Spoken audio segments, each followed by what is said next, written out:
We often hear people talk about how bad screen time is, but that doesn't always have to be the case. Alyssa Heron joining us live in studio with how you can create some good habits for your kids. Good morning. Good morning. Well, families can make the most of screen time and not feel the guilt. We caught up with a local psychologist who says there can be just as many pros as cons and says it's all about balance.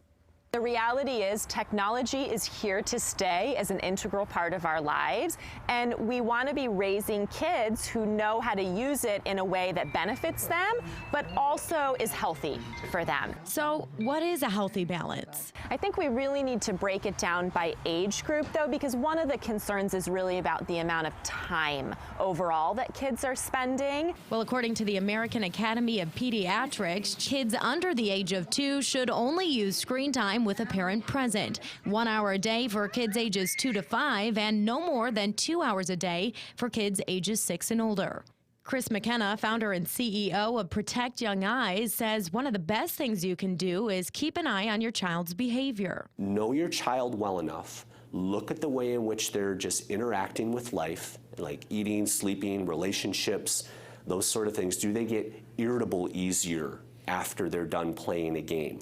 It's also important to note screen time is more than just a gaming platform. So there are lots of apps, lots of programs and things that certainly can be beneficial for furthering kids' learning, whether for little kids, if we're talking about basic things like shapes, colors, numbers and letters, those kinds of things, all the way up through our high school age kids using great apps and resources online for things like prepping for the SAT and the ACT. When we look at kids having a balance of doing high quality educational programming with other real life things like getting outside and playing, going to the park, playing with toys, then certainly those kinds of apps can be a part of healthy childhood development for sure. And just like anything, too much of a good thing can have its downside. Excessive amounts of time in front of devices can lead to things like increased symptoms of ADHD, anxiety, depression, those kinds of things in children and adolescents. Regardless of how your child spends their screen time, you'll want to keep these 3 things in mind. Number 1 is the App Store itself should be controlled.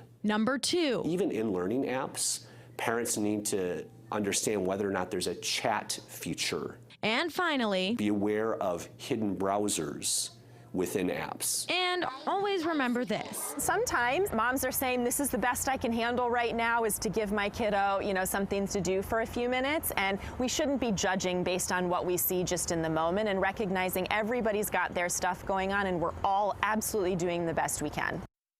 Absolutely. Good things to keep in mind. And there are 4 apps that experts recommend. You can see them right here. The first one we have is Leela. Now, this is actually a podcast app, so it's good while traveling in the car instead of playing games and other things like that. They can learn different topics. Then we have Habetica. This app right here allows parents to actually reward kids for doing chores, eating healthy, and different things like that. Over here, we have Socratic, and this app is good for kids going back to school because it can help you out with different math problems. You can upload them right there and it gives you different solutions to figuring out problems.